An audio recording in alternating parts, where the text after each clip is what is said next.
একটানা 12 বছর বা তার অধিককাল সময় কোনো ব্যক্তি জমি দখলে রাখতে পারলেই উক্ত ব্যক্তি জমির মালিকানা লাভ করবে এবং এক্ষেত্রে ওই ব্যক্তি জমির মালিকানা প্রমাণ করার জন্য নতুনভাবে ওনার কোনো দলিলের প্রয়োজন হবে না, ওনার কোনো রেকর্ড বা খতিয়ানেরও প্রয়োজন হবে না। উনি জমিটা নিরবিচ্ছিন্নভাবে একটানা 12 বছর দখলে রেখেছে এবং এই দখলটাই ওনার জমির মালিকানার অন্যতম প্রমাণপত্র হিসেবে কাজ করবে। সাধারণত এই ক্ষেত্রে যে ব্যক্তির দলিল আছে আবার একইভাবে অন্য আরেকজন ব্যক্তির রেকর্ড বা খতিয়ান রয়েছে, কিন্তু একজন ব্যক্তির দখল রয়েছে। একই জমি তিনজন ব্যক্তি মালিকানার প্রমাণপত্র নিয়ে হাজির হয়েছে। এখানে যে তিনজন ব্যক্তি জমির মালিকানা প্রমাণপত্র নিয়ে হাজির হয়েছে তাদের ভিতরে একজনের কাছে রেকর্ড আছে, একজনের কাছে দলিল আছে এবং একজন দখল সত্ত্বে জমির মালিকানা দাবি করছে। এখানে কাউকে যদি দায়িত্ব দেওয়া হয় যে বিচার করে দেন এবং জমির মালিকানা সঠিক ব্যক্তিকে হস্তান্তর করেন, সেক্ষেত্রে অবশ্যই ভূমি আইন অনুযায়ী ওনাকে বিচার করতে হবে। কেননা উনি ওনার মন গড়া আইন অনুযায়ী বা মন গড়া কোনো সিদ্ধান্ত উনি যদি ওই সময় কারোর ক্ষেত্রে চাপিয়ে দেন বা কারোর প্রতি যদি রায় প্রদান করেন, পরবর্তীতে বাংলাদেশে যে ভূমি আইন আছে এই ভূমি আইনের ক্ষেত্রে দেখা যাবে তার সেই রায়টা রিজেক্ট হয়ে যাচ্ছে বা বাতিল হয়ে যাচ্ছে। তাহলে এখানে অবশ্যই সঠিক বিচারটাই করতে হবে। আর এই সঠিক বিচারটি যদি করতে হয় তাহলে অবশ্যই আমাদেরকে জানতে হবে যে দলিল শক্তিশালী, অর্থাৎ জমির মালিকানা প্রমাণ করার জন্য দলিল একটি শক্তিশালী ডকুমেন্টস।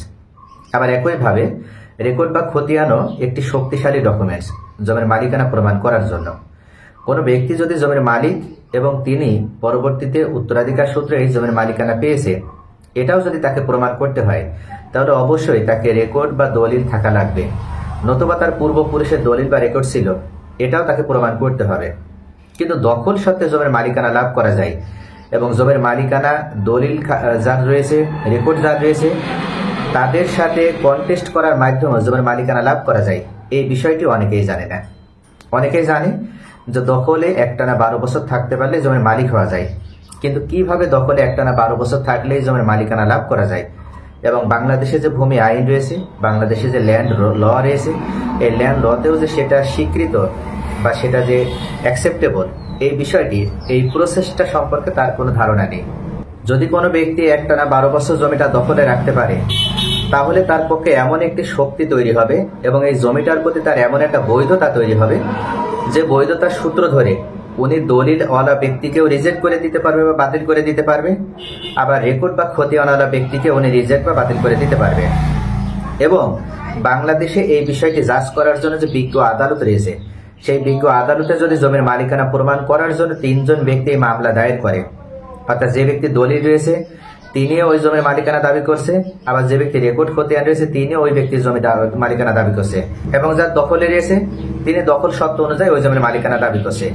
এখানে তিনজন ব্যক্তির বিষয়ে কোর্ট বা বিজ্ঞ আদালতে শরণাপন্ন হওয়া হয়েছে এবং বিজ্ঞ আদালতের দায়িত্ব এখন সঠিক বিচার করে দেওয়ার মাধ্যমে সঠিক ব্যক্তির হাতে জমির মালিকানা হস্তান্তর করে। এখানে বিজ্ঞ আদালত যখন বিষয়টি যাচাই বাছাই করবে, সর্বপ্রথম উনি দলিলটাকে প্রায়োরিটি দিবে। অর্থাৎ যে ব্যক্তি দলিল প্রদর্শন করেছে তার দলিলটা যদি সঠিক হয়ে থাকে তাহলে অবশ্যই দলিলের শক্তিমত্তা অন্য সকল ডকুমেন্টস থেকে বেশি। দলিলের পর বিজ্ঞ আদালত রেকর্ড খতিয়ান যার আছে তার প্রতি গুরুত্ব দিবেন। অর্থাৎ রেকর্ড খতিয়ান জমির মালিকানা প্রমাণ করার জন্য অন্যতম একটা শক্তিশালী ডকুমেন্টস। তবে অনেক সময় দেখা যায় যে রেকর্ডে ভুল ক্রমে তিনি জমির প্রকৃত মালিক নয় বা জমির প্রকৃত মালিকের কোনো অধিকারী উনি নয়, এমন কোনো ব্যক্তির নামেও বা ভুলক্রমে কোনো বাইরের লোকের নামেও কিন্তু জমি রেকর্ড হয়ে যায়। এ সকল ক্ষেত্রে যদি ভুলক্রমে রেকর্ড হয়ে যায় তাহলে সেই ভুলক্রমে রেকর্ড অনুযায়ী অনেক ব্যক্তি জমির মালিকানা দাবি করতে পারে। তাই রেকর্ড খতিয়ান দলিলের থেকে একটু দুর্বল, অর্থাৎ রেকর্ড খতিয়ান অনুযায়ী জমির মালিকানা দাবি করলেও দলিলের সাথে যদি কন্টেস্টে আসে এবং দলিলটা যদি সঠিক ধারাবাহিকতা মেনটেন করে হয়ে থাকে তাহলে দলিলের কাছে রেকর্ড দাঁড়াবে না, অর্থাৎ রেকর্ড বাতিল হয়ে যাবে। দলিলই স্ট্রংনেস অনুযায়ী বা তার স্ট্রংনেস বজায় রাখার মাধ্যমে দলিলওয়ালা ব্যক্তি জমির মালিকানা লাভ করতে পারবে। তবে রেকর্ড যদি ধারাবাহিকতা মেনটেন করে রেকর্ড হয়ে থাকে তাহলে তখন দলিলওয়ালা ব্যক্তি আবার রেকর্ডকারীকে রিজেক্ট করতে পারবে না বা বাতিল করতে পারবে না। অর্থাৎ রেকর্ডকারী ব্যক্তি বা যার নামে রেকর্ড হয়েছে তিনি বরং দলিলওয়ালা ব্যক্তিকে বাতিল করে দিতে পারবে এবং তার কাছ থেকে সেই মালিকানা ছিনিয়ে নিয়ে রেকর্ডওয়ালা ব্যক্তি জমির মালিকানা চিরদিনের জন্য ধরে রাখতে পারবে। তবে এখানে একটি বিষয় আছে, সেটা হচ্ছে দলিল যার, অর্থাৎ সেই ব্যক্তি যদি সঠিকভাবে দলিলটা তৈরি করে থাকে, যেমন পূর্বে যাদের নামে রেকর্ড হয়েছিল এমন ব্যক্তিদের থেকে যদি উনি দলিল তৈরি করে বা এমন ব্যক্তিদের কাছ থেকে যদি উনি জমি ক্রয় করে এবং ওনার দলিলটি যদি সঠিক হয়ে থাকে, তাহলে বুঝতে হবে যে ওই দলিলওয়ালা ব্যক্তির নামে পরবর্তীতে রেকর্ড হওয়ার কথা ছিল। উনি সঠিকভাবে সঠিক মালিকদের কাছ থেকে জমি ক্রয় করেছে, কিন্তু ওনার নামে রেকর্ড হয়নি। যে কোনো ভাবেই হোক, দলিলওয়ালা ব্যক্তি হয়তো অ্যাবসেন্ট ছিল রেকর্ডের সময়, অথবা রেকর্ডের সময় উনি প্রবাসী ছিল, যার কারণে ওনার নামে রেকর্ড হয়নি। অথবা এমন হয় যে রেকর্ড যার নামে বর্তমান হয়েছে তিনারা ধুরন্ধর প্রকৃতির ব্যক্তি, রেকর্ডের সময় ওনারা রেকর্ড কারিগরকে প্ররোচিত করে বা বিভিন্নভাবে তাদেরকে ঘুষ দুর্নীতি দেওয়ার মাধ্যমে ওই জমি নিজেদের নামে রেকর্ড করে নিয়েছিল। এভাবে দলিলওয়ালা ব্যক্তি যিনি জমির প্রকৃত মালিকানা লাভ করার কথা তাকে বঞ্চিত করা হয়েছে। এমনভাবে যদি প্রকৃত দলিলওয়ালা ব্যক্তিকে বঞ্চিত করা হয় বা সেখান থেকে যদি তাকে জমির রেকর্ডের সময় তার মালিকানা যদি রেকর্ডভুক্ত না হয়ে থাকে, যে ব্যক্তির নামে রেকর্ড হয়েছে, তাহলে ধরে নিতে হবে যে এই রেকর্ডওয়ালা ব্যক্তির নামে বাই ফোর্স রেকর্ডটি হয়ে গেছে, ইনি কোনোভাবেই জমি পাবে না। এখানে যে ব্যক্তির নামে দলিল আছে তিনি জমির মালিকানা লাভ করবে। আর রেকর্ডওয়ালা ব্যক্তিকে যদি জিজ্ঞাসা করা হয় বা বিজ্ঞ আদালত যদি তার কাছে মালিকানার ডকুমেন্টস দেয় যে তিনার নামে যে রেকর্ড হয়েছে, কোন সোর্স অনুযায়ী তার নামে রেকর্ড হয়েছে, এটা থেকে কোর্টে প্রমাণ করতে হবে। যদি তিনি এটা কোর্টে প্রমাণ করার কথা বলা হয়, তখন দেখা যাবে যে উনি সিএস থেকে এসে এই যে ধারাবাহিকতা উনি দেখাতে পারবে না। অর্থাৎ ওনার নামে আরএস রেকর্ডটা বিভিন্ন একটা পদ্ধতি অবলম্বন করে বা কোনো কৌশল অবলম্বন করে, অর্থাৎ অবৈধ পন্থা অবলম্বন করে আরএস রেকর্ডটা তার নামে হয়ে গেছে। এক্ষেত্রে তার মালিকানার অন্য কোনো ডকুমেন্টস নেই। তখন এই রেকর্ডওয়ালা ব্যক্তি তিনি জমির মালিকানা ধরে রাখতে পারবে না, দাবি করলেও তাই তিনি জমির মালিকানা পাবে না, বরং দলিল যার আছে তিনি জমির মালিকানা পাবে। রেকর্ড সংশোধন করে দেওয়া হবে এবং রেকর্ড সংশোধন করে দিয়ে দলিল যার আছে তার কাছে জমির মালিকানা হস্তান্তর করা হবে। তাহলে এই ক্ষেত্রে দলিলওয়ালা ব্যক্তির শক্তি বেশি, দলিলের শক্তি বেশি, রেকর্ডের শক্তি এখানে কম।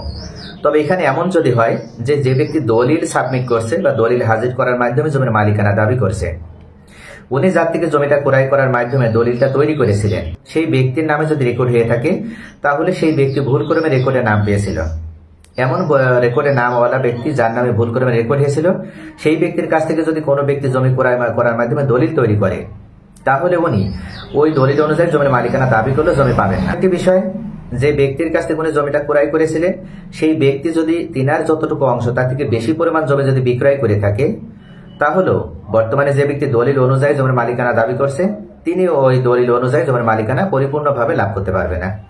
উনি যার থেকে জমি ক্রয় করেছিল, রেকর্ডের সাথে ওনাদের ধারাবাহিকতা থাকলেও উনি যতটুকু অংশের মালিক বা ততটুকু অংশ যদি উনি বিক্রি করে, সেক্ষেত্রে যতটুকু অংশের মালিক সেই পরিমাণ অংশ অনুযায়ী দলিলটা টিকবে। কিন্তু বাড়তি যে অংশটা উনি বিক্রয় করেছে, সেই বাড়তি অংশের পরিমাণ যেটা দলিল উল্লেখ করা হয়েছে, সেই অংশটুকু উনি টিকিয়ে রাখতে পারবে না। এভাবে মূলত দলিল ব্যর্থ হয়ে যায় বা দলিল অকার্যকর হয়ে যায়, তখন রেকর্ডের শক্তি বেশি হয়ে যায়। তো মূলত দলিল অনুযায়ী কিন্তু অনেক সময় জমির মালিকানা লাভ করা যাবে, আবার রেকর্ড অনুযায়ী জমির মালিকানা লাভ করা যাবে। অর্থাৎ যাদের নামে রেকর্ড হয়েছে তাদের যদি ধারাবাহিকতা সঠিক থাকে, তাহলেই তারা সঠিক।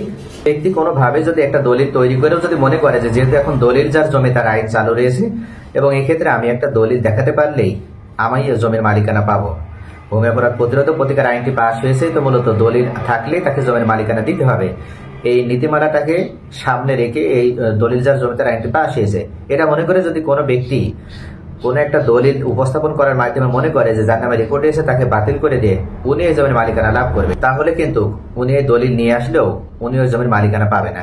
কেননা দলিল যার জমি তার কথাটি বলা হলেও এই কথার ভিতরে অত্যন্ত গুরুত্বপূর্ণ একটি বিষয় হিডেন অবস্থায় রয়েছে। অনেকেই জানে না যে দলিল বলতে আসলে কি বোঝানো হয়। অনেকে মনে করে যে দলিল বলতে হয়তো সাব রেজিস্ট্রার কার্যালয়ে যেটা সাব রেজিস্ট্রার মহোদয়ের কাছ থেকে সিল স্বাক্ষর পাওয়ার মাধ্যমে রেজিস্ট্রেশন হয়, সেটাই হচ্ছে দলিল। এটা দলিল, এর বাইরেও জমির মালিকানা প্রমাণ করার জন্য আরো অনেকগুলো দলিল রয়েছে, যেমন খতিয়ানও একটি দলিল। অর্থাৎ রেকর্ডের সময় যাদের নামে রেকর্ড হয়, এই রেকর্ড খতিয়ানও একটা জমির মালিকানার প্রমাণ হিসেবে দলিল হিসেবে কাজ করে। আবার কোনো ব্যক্তি খাজনা প্রদান করে গভর্নমেন্টকে, সেই খাজনা প্রদানের দাখিলাটাও একটা দলিল হিসেবে কাজ করে। আবার কোনো ব্যক্তি সরকারের কাছ থেকে ডিক্রি পেয়েছে, রায় পেয়েছে, তার এই রায়ের কপি বা ডিক্রিটাও একটা দলিল হিসেবে কাজ করে। তাই এখানে দলিল বলতে আসলে কি বোঝানো হচ্ছে সেটা আগে পরিপূর্ণভাবে বুঝতে হবে। এখন যে ব্যক্তি দলিল রয়েছে তিনিও কার্যক্ষেত্রে জমির মালিকানা পাবে, আবার যে ব্যক্তি রেকর্ড খতিয়ান রয়েছে তিনিও কার্যক্ষেত্রে জমির মালিকানা লাভ করবে। কিন্তু এই দুইটি ডকুমেন্ট ছাড়া দখল সত্ত্বে আবার কিভাবে জমির মালিকানা লাভ করা যায়, তাও আবার একটানা 12 বছর। মূল কথা হচ্ছে দখলটা সাধারণত দুই ভাবে হয়ে থাকে। একটা অ্যাডভান্স পজিশন বলা হয়, অর্থাৎ বিরুদ্ধ দখল। এই বিরুদ্ধ দখলের বৈধতা দেওয়া হয়েছে বাংলাদেশ সরকারের আইন অনুযায়ী। বাংলাদেশে যে ভূমি আইন আছে, এই ভূমি আইন অনুযায়ী অ্যাডভান্স পজিশন বা বিরুদ্ধ দখলের বৈধতা আছে।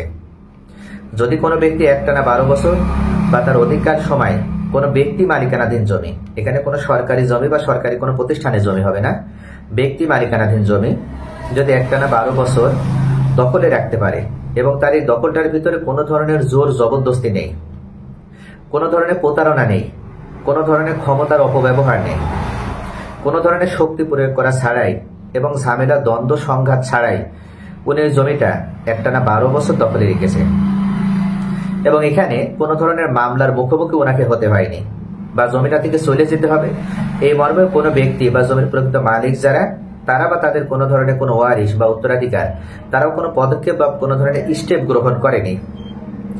এই ক্ষেত্রে যদি কোনো ব্যক্তি এভাবে অর্থাৎ শান্তিপূর্ণভাবে একটানা 12 বছর বা তার অধিকার সময় থেকে যদি কোনো জমি নিরবিচ্ছিন্নভাবে শান্তিপূর্ণভাবে ভোগ দখলে রাখতে পারে, তাহলে ওই ব্যক্তি ওই জমির একচ্ছত্র মালিকানা লাভ করার জন্য বা ওই জমির পরিপূর্ণ মালিকানা পাওয়ার জন্য বিজ্ঞ আদালতে উনি মামলা দায়ের করতে পারবে।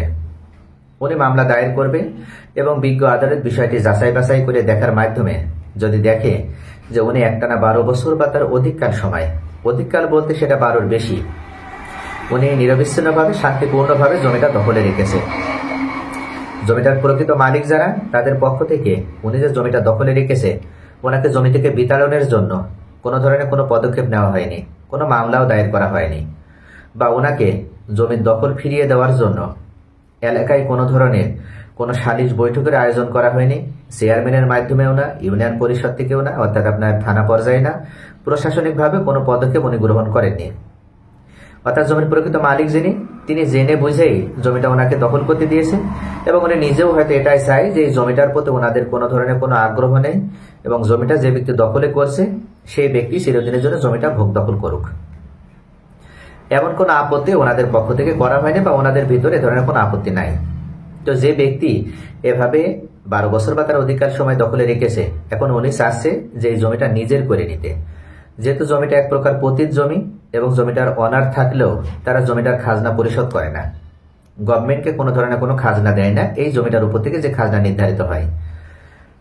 এমন ক্ষেত্রে যে ব্যক্তি দখলে ছিল তিনি কোর্টে মামলা দায়ের করেছে এবং কোর্ট থেকে বিষয়টি সঠিকভাবে যাচাই বাছাই করার মাধ্যমে ওই ব্যক্তি অর্থাৎ যিনি 12 বছর বা তার অধিকার সময় জমিটা দখলে রেখেছে তার পক্ষে রায় প্রদান করেছে এবং একটি ডিক্রি প্রদান করেছে। কোর্ট থেকে ওই ব্যক্তি ডিক্রি বা রায়ের কপি পাওয়ার পর উনি এই রায়ের কপিটা এসিলিয়ান মহোদয়ের কাছে জমা দেওয়ার মাধ্যমে উনি নিজের নামে একটা নামজারি বা প্রস্তাবিত খতিয়ান তৈরি করে নেবেন এবং এই খতিয়ান অনুযায়ী উনি নিকটস্থ ভূমি অফিসে জমা দেওয়ার মাধ্যমে একটি হোল্ডিং খুলে উনি ওই জমির খাজনা প্রদান করতে পারবেন। এই সার্বিক কার্যক্রমগুলো ওনার গ্রহণ করার পরে এই জমির দলিল হিসেবে ওনার আর কোনো দলিল বা কোনো রেকর্ড খতিয়ান প্রয়োজন হবে না, জাস্ট মামলায় উনি জয়লাভ করার মাধ্যমে যে ডিগ্রিটা পেয়েছে, যে রায়ের কপিটা পেয়েছে, এটাই হবে ওনার এখন দলিল। এখন যে ব্যক্তিদের নামে দলিল রয়েছে বা রেকর্ড রয়েছে সেই ব্যক্তিদের টনক নড়েছে, তারা এখন এই জমিটার গুরুত্ব উপলব্ধি করতে পেরেছে এবং তাদের কাছে জমিটার একটা ভ্যালু তারা উপলব্ধি করতে পেরেছে। যেমন আমেরিকা যখন আলাস্কা ক্রয় করেছিল রাশিয়ার কাছ থেকে, তখন আলাস্কাতে কিছুই ছিল না, আলাস্কা দেখাশোনা করার জন্য রাশিয়ার একটা বাড়তি টাকা খরচ হচ্ছিল এবং সেই টাকা ওখান থেকে কোনোভাবে উৎপাদন করার মাধ্যমে উনি রিকভারও করতে পারছিল না রাশিয়াবাসী, রাশিয়া সেই সময় রিকভারও করতে পারছিল না, যার কারণে রাশিয়ার ওই সময়ের গভর্নমেন্ট তারা মনে করলো যে আলাস্কা বিক্রয় করে দেওয়াই আমাদের জন্য বেটার। আলাস্কা বিক্রয় করে দিলে আমেরিকা আলাস্কা ক্রয় করার পরেই আলাস্কা আমেরিকার জন্য অত্যন্ত কল্যাণকর একটা রাজ্যে পরিণত হলো এবং আলাস্কাতে একের পর এক বিভিন্ন খনি উদ্ধার করতে লাগলো। আর এই খনিগুলো আবিষ্কার হওয়ার মাধ্যমে আমেরিকা একের পর এক আরো উন্নতির দিকে ধাবিত হলো।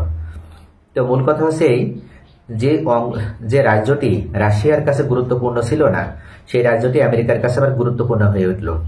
ঠিক তেমনই ভাবে যে জমিটা এতদিন ভূমি মালিক যে ব্যক্তি প্রকৃত অনার ছিল তার কাছে গুরুত্বপূর্ণ ছিল না, কিন্তু যখনই জমিটার ডিগ্রি বেরিয়ে গেল বা দখল সত্ত্বে যিনি রয়েছে তিনার পক্ষে কোর্ট থেকে রায় প্রদান করা হলো, তখনই উনি জমিটার গুরুত্ব উপলব্ধি করতে পারল এবং উনি কোর্টে বিজ্ঞ আদালতের কাছে আবার মামলা দায়ের করলো যে এই জমির মালিকানা উনি ফেরত চান। কিন্তু তখন অনেক দেরি হয়ে গেছে, অর্থাৎ উনি একটানা 12 বছর না, উনি যদি তারও অধিককাল সময় অর্থাৎ 20 বছর, 30 বছর, 40 বছর, 50 বছরও যদি জমিটা দখলে রাখতো তাহলে উনি ওই জমিটার মালিক হতে পারত না। যতক্ষণ পর্যন্ত উনি কোর্ট থেকে ডিগ্রি না নিয়েছে। কিন্তু এখন কোর্ট থেকে ডিগ্রি নেওয়া হয়ে গেছে, অর্থাৎ বাংলাদেশ সরকারের পক্ষ থেকে তাকে বৈধতা দিয়ে দেওয়া হয়েছে। আর ওই জমির মালিক হিসেবে পূর্বে যারা দলিল অনুযায়ী মালিকানা পেয়েছিল বা রেকর্ড অনুযায়ী মালিকানা পেয়েছিল, তাদের কাছ থেকে মালিকানা রিজেক্ট করে দেওয়া হয়েছে। এখন প্রকৃত মালিক হিসেবে এই ব্যক্তিকে মালিকানা প্রদান করা হয়েছে। এখন যদি কোনো ব্যক্তি যাদের দলিল দিয়েছে রেকর্ড করতে আনে, তারা মালিকানা লাভ করার জন্য আবার কোর্টে মামলা দায়ের করে, তখন বিজ্ঞ আদালত তাদের মামলা বাতিল করে দেবে। আমাদের আইনের 28 ধারা অনুযায়ী জমিটা যে ব্যক্তি দখল রেখেছে তার হয়ে গেছে। আর যাদের দলিল ছিল, রেকর্ড ছিল, তারা একটানা 12 বছরের ভিতরে ওই জমিটা তার নামে ডিক্রি হওয়ার পূর্ব পর্যন্ত যেহেতু মামলা দায়ের করেনি, তাই তামাদি দোষে দুষ্ট হওয়ার কারণে তাদের মামলা খারিজ হয়ে বাতিল হয়ে যাবে। এবং যারা প্রকৃত মালিক তারা কোনোভাবে ওই জমিটি ফেরত পাওয়ার কোনো ধরনের কোনো আইনগত পদক্ষেপ আর গ্রহণ করতে পারবে না। এবং অবৈধভাবেও পরবর্তীতে রেকর্ডের সময় ওনারা ওই জমির মালিকানা লাভ করতে পারবে না। রেকর্ডের সময় যার পক্ষে ডিগ্রি প্রদান করা হয়েছে তিনি ওই জমির প্রকৃত মালিক হিসেবে রেকর্ডে নিজের নাম অন্তর্ভুক্ত করে নিতে পারবে। তাহলে এখানে রেকর্ডের থেকেও শক্তি বেশি দখলের, দলিলের থেকেও শক্তি বেশি হয়ে গেল দখলের। অর্থাৎ যদি কোনো ব্যক্তি মনে করে যে তার দলিল আছে আর দলিল তিনি 100 বছর পরে উপস্থাপন করবে, তাহলে উনি মালিক। কিন্তু আইনেরও আবার মায়ের পেশ আছে। আইনের বিষয়টা আরো ভালোভাবে উপলব্ধি করতে হবে, ভালোভাবে বুঝতে হবে। আইনের খুঁটিনাটি যদি সঠিকভাবে না জানা যায়, সেক্ষেত্রে কিন্তু আইন কল্যাণকর না হয়ে বরং তার জন্য অকল্যাণে নিয়ে আসবে। অর্থাৎ অবশ্যই কোনো একটা বিষয় সঠিকভাবে জানার মাধ্যমে সেই অনুযায়ী যদি আমরা আমল করতে পারি বা সেই অনুযায়ী যদি চলতে পারি, তাহলে কেবল আইন থেকে সুফল পাওয়া সম্ভব। যেমন নিয়মে ওষুধ আর অনিয়মে বিষ হয়ে যায়, ঠিক এখানেও তাই। অর্থাৎ ভূমি আইনের ক্ষেত্রেও তেমন। আপনি যদি আপনার জমি সঠিকভাবে দেখাশোনা না করেন বা আপনি যদি সঠিক টাইমের ভিতরে সবকিছু করতে না পারেন, সেক্ষেত্রে দেখা যাবে যে আপনার জমি এত মূল্যবান সম্পদ, আপনার এত সাধের সম্পদ বা বাড়ি, সেটা হয়তো আপনার হাতছাড়া হয়ে যাবে। তাই দলিল থাকলেই যে আপনি সেফ, বিষয়টি এরকম না। রেকর্ড থাকলেই যে আপনি সেফ, এই বিষয়টি এরকম না।